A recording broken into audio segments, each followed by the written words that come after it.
And then there were 8, and guys, not many upsets. I was saying how chalky it was in here.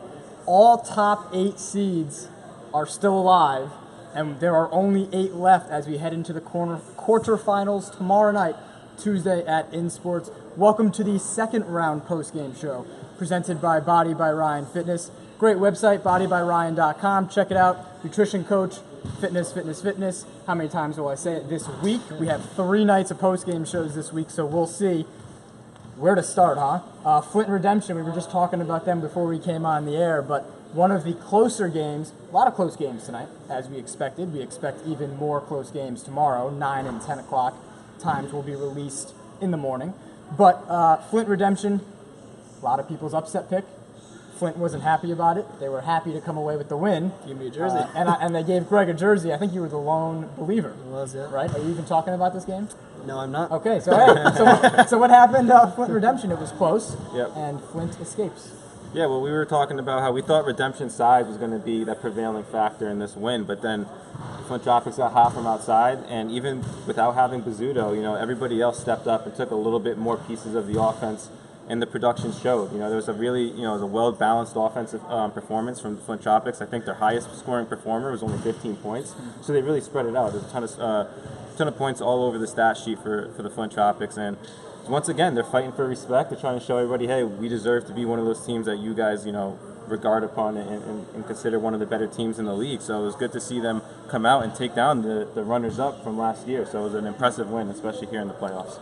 So did Flint play Moose in the regular season? Yes.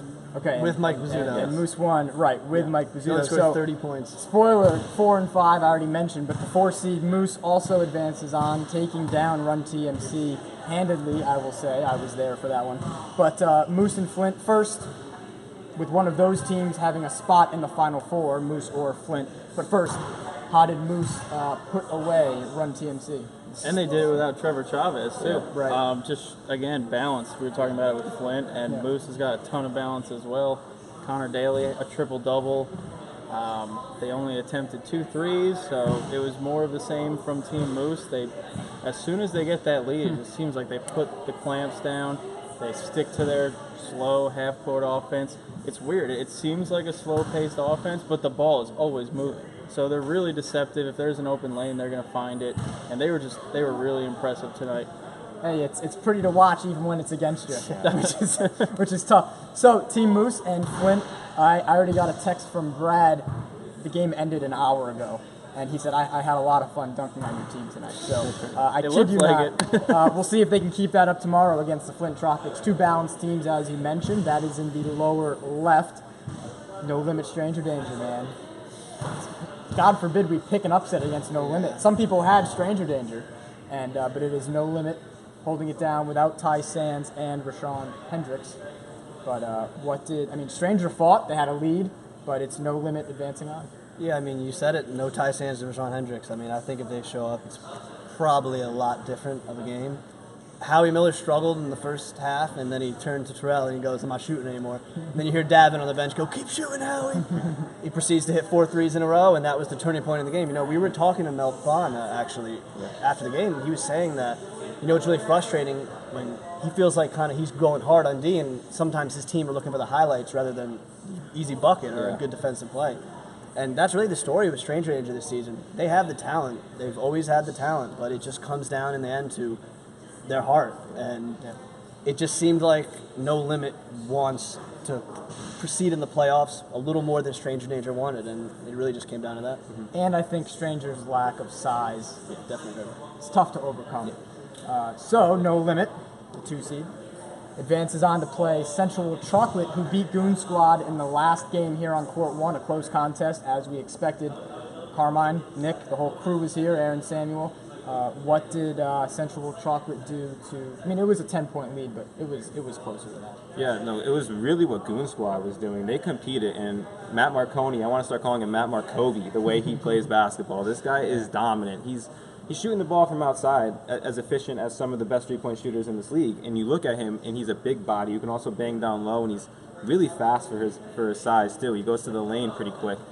But Central Chocolate, it was really what the Carmine Santarelli show, the way he distributes the ball, he might be one of the best distributors in the league, and he's an offensive player of the year. We're always talking about his scoring, but his distributing is really impressive. He got Troy involved, Aaron involved, and Nick on the defensive end was just a dynamic force. So just a really well-rounded performance from Central, and they came out on top, so it was a good win for them. It's funny, I was thinking that Goon Squad was having trouble D'ing Carmine. They were in a zone at times against a team that can really shoot it. And Marconi came over to me and goes, we don't have a choice. You know, no one's been able to stay in front of Carmine today. So we'll see if No Limit, hopefully Rashawn Hendricks can get his butt down here. I think he would be the number one target to stay in front of Carmine. The Throne and Bad Boys, another upset that we thought may happen. The Throne does advance on. Joe Bacciello does not see the court. Was here, I noted that, but did not see the court. They're going to need him tomorrow against the Brotherhood. We'll get to them in a second, which was another close game. But the Throne almost threw it away to Destin Simmons and his crazy shooting. But they advance to the quarterfinals. Yeah, I mean, Joe B actually did play a few minutes. Okay. But See, I mean, that shows how little he was out there. Me and Connor actually saw him. He was really limping, and he looked maybe 20%, 30%. He couldn't get back on D. I mean, he was scoring, but his ankle did not look good. And as far as the Bad Boys, they played a great game. Destin Simmons is one of the best shooters we have in this league. He needs some credit for how he can shoot the basketball. The Bad Boys just really didn't have enough. The Throne have actually a really deep squad. You know, we're starting to see how deep this Throne team is. Rob Dupree's a big body that doesn't match up with a lot of people in this league. And I mean, I'm really interested with this Throne Brotherhood matchup because it's kind of like, it seems like the Throne are arriving and the Brotherhood are descending, and this seems like an opportunity for the Throne to make a name for themselves. This is it. This is their chance.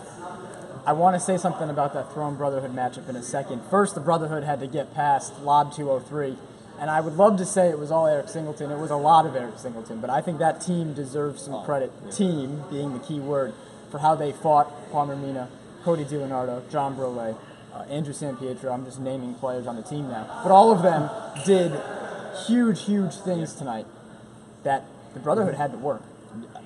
I've never been more impressed than Lob 203. That was an astounding performance they put on. And even the Brotherhood, Mike Davis shook Eric Singleton's hand after giving him a slap in the butt. He was impressed. Eric Singleton played a phenomenal game on Mike Davis. That was an extremely impressive effort from them. But it comes down to the Brotherhood, their experience, and Russ Payton. They had no answer for Russ Payton in the game. I think he missed 2 shots. We mentioned Throne Brotherhood. We talked about how Joe looked very limited. Usually that would mean, the nod to the Brotherhood. The Throne just played the Brotherhood very, very, well. very tough 2-3 weeks ago without him. Yep. So maybe even having him 20% is better than what they would, not having him at all. But this team can do it. We saw it can very, very well compete with the Brotherhood without Joe. So we'll see. We'll recap the matchups in a second. The top-seeded Monstars took down Flight Club. Now, that game was going on at the same time as my game at 9 o'clock. Good God, the fans that team brings. Impressive. This place was loud. Yes. They were in the game into the third quarter, from what I saw. Now, I saw Eric Langston afterwards, and I said, what the heck is going on? He's like, yeah, you're just, messing with him, which is great in theory to say, but I'm interested. I don't think that was the case. I mean, you don't let it get that far if that's the case. I mean, I talked to Greg Langston for the game. It was like, I think it was third quarter, and Flight Club was it was 5-point games at some point in this game. I mean, Flight Club shot. Jacob Miller and Sean Good could shoot the basketball. I was really impressed, but Greg Langston said he was only trying about 30%. And I believe him. I really believe him because Flight Club, I mean, all credit to them. They played probably the best game of the year, and if they get a different matchup than Monstars, it could have been a different outcome, but it was the Greg Langston, Eric Langston, Quinton Miles, Reggie Stewart. It was too much for them in the end. And once they kind of flipped that switch and said, all right, let's really try, it was over. Yeah, you didn't see that game, right? You've been quiet. I was on your court watching. He saw a few Langston dunks. I'm sorry about that. I was peeking. I know Larry's watching. He got dunked on. That's all I know. So that was when we got the loudest eruption. The last matchup we haven't gotten to and who the Monstars will face off against is STP. A lot of people sleeping on them. Joe Catapano behind the camera. He's just all over STP and thrown over Brotherhood. We'll get to that in a second. STP, the 8, takes down Sportslook, the 9. STP was up double digits in the first half. Sportslook made this thing a game in the second half, and it came down to the wire. STP executing, making plays down the stretch, taking care of the ball, hitting their free throws, and advancing. They're now one of the last 8 teams standing. they're one of the best teams in transition, I think. They're not very effective in a half-court sets, which every team has their weaknesses, right? But their transition offense is unbelievable, and Joe Capodago was running the floor, and he's just huge. He's a mammoth body out there, banging down low. And Joe Salvatore, the other Joe, was hitting all of his outside shots. But the biggest thing about this performance was they had their one All-Star, Mike Slattery, wasn't even there today. I know. And they get this well-rounded performance against a team that you think that has more firepower, especially with no Slattery. Acevedo and Dan Kokoros. Nick Baccarello is a great ball handler, distributor for his team. And Terrell Wright, who's one of the best shooters out here. So Sportsbook, I think this is I know they're the higher seed, but this was a really disappointing performance from my perspective, because I thought they had a really good chance with no Slattery, but STP, they earned this, though. They really did, and they're going to be not an easy team to beat for the Monsters. They're going to have to take them seriously, much more seriously than they took the Flight Club this week. I'm going to break some news with the game times. It's about 11:40 here on Monday night. So Monstars STP, the 1 and the 8, that's going to be at 10 o'clock tomorrow, court to be determined. Then we have Flint and Moose, the 4-5. That's going to be at 9 o'clock Tuesday night, August 8th. No Limit Central Chocolate, the 2 and the 7. That will also be at 9 o'clock. That leaves the Throne and the Brotherhood at 10 o'clock, opposite Monstars STP.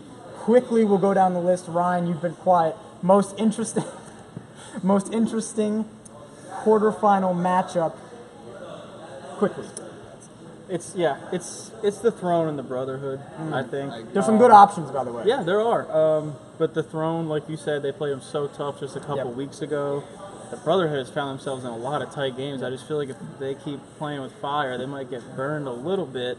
And but Jonathan Robles seems like he was injured earlier in the year, but it seems like he's really coming back strong. So he might be the difference. But that's probably going to be a great game. I would put that just above No Limit Central Chocolate. Before we get to Greg, Larry, the ref, was, Singleton's doing his thing. It's like 40-40 at halftime, and he's like, since they lost, man, I don't know if it's as much the Brotherhood as it is just people really, that mystique is gone, and they're still a great team. They may very well win the whole thing.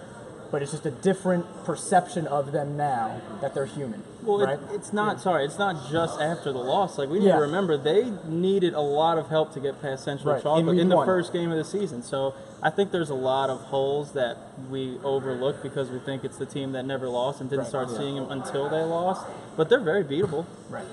It's going to be fun. Best matchup? Yeah, I'm with him. Central No Limit's definitely interesting, although I just think No Limit has a little more. Throne Brotherhood's the one where I could go either way. You could flip a coin for that one. I'm really interested in the Rob Dupree, Jonathan Robles matchup. I think Robles might be able to wear him out, so I'm just interested to see how that fares. It's crazy the Throne's a 6 seed, right? Yeah. If things get changed, I think the Brotherhood would welcome Flint, would welcome Central Chocolate again, just from matchups and size. The Throne matchup very well. Best matchup.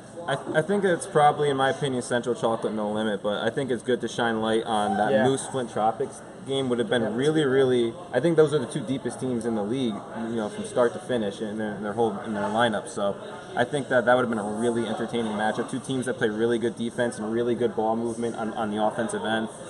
So, and I think both those teams are really cohesive as a team, like as a unit. All those guys are really good friends on both lineups. So I think that would have been a really cool lineup to see against each other in the playoffs. But Central and No Limit, I like the star power, Carmine versus Howie and those boys. So I think that's going to be a really good one. At least they've already played Team Moose, because the first time playing them, They weren't. Well, yeah, they weren't ready, and it's tough to be ready when you haven't seen some of the things they're doing, which is just different than any other team. So I think that'll also be a good one. The one not mentioned, Monstars and STP, I would assume we're picking Monstars. Yeah. You can see I who wonder else if they Joe's picked. picking Monsters.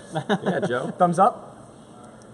A reluctant thumbs up. You can see who they pick and who, more picks, and discussing these games tomorrow. That's called a segue, guys. So that means 9 o'clock games, 8 o'clock live on Facebook Live with the quarterfinal pregame show. They'll be discussing these matchups. Try to get some Facebook Live questions.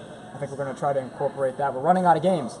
We have more time and not enough games. We'll see you tomorrow, 8 o'clock, here at InSports for the Facebook Live show. Quarterfinals at 9 and 10. Winners play Thursday in the semifinals at 9 and 10. We'll see you tomorrow.